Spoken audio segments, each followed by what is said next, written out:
एक बार की बात है। एक गांव में एक लड़का रहता था। वो लड़का पढ़ाई में बहुत होशियार था, लेकिन उसकी पढ़ाई नहीं हो पाती थी क्योंकि वो लड़का अपना घर भी चलाया करता था।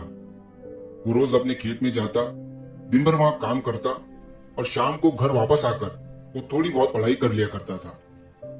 अब जब वो लड़का 12वीं क्लास में गया तो सभी गांव वालों को ये लग रहा था कि हमारे गांव से यही लड़का 12वीं में फर्स्ट आएगा, क्योंकि गांव वालों को भी पता था कि वो लड़का पढ़ाई में बहुत होशियार है।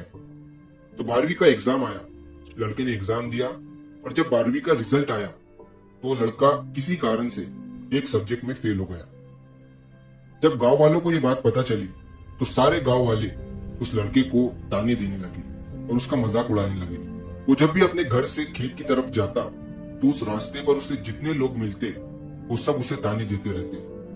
अब वो लड़का लोगों के ताने सुनकर बहुत परेशान हो जाता है और ये बात वो अपने उस्ताद को बताता है कि उस्ताद जी, मैं जब भी अपने घर से खेत की तरफ जाता हूँ तो उस रास्ते पर जितने लोग मुझे मिलते हैं सब मेरा मजाक उड़ाते हैं। तो उसके उस्ताद ने उसे कहा कि तू ना एक काम कर, एक बड़ा सा लोटा ले और उस लोटे को पूरा ऊपर तक दूध से भर दे और जब तू उस रास्ते से गुजरे तो तू उस लोटे से दूध का एक बूंद भी नीचे गिरने मत देना।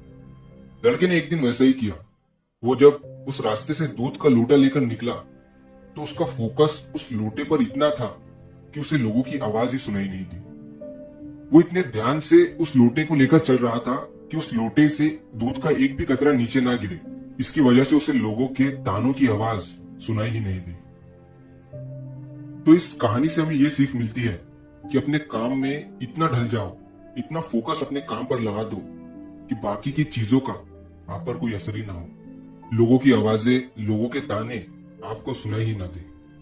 जैसे कैमरा होता है जो सिर्फ अपने सब्जेक्ट पर फोकस करता है, बाकी सारी चीजों को वो ब्लर कर देता है।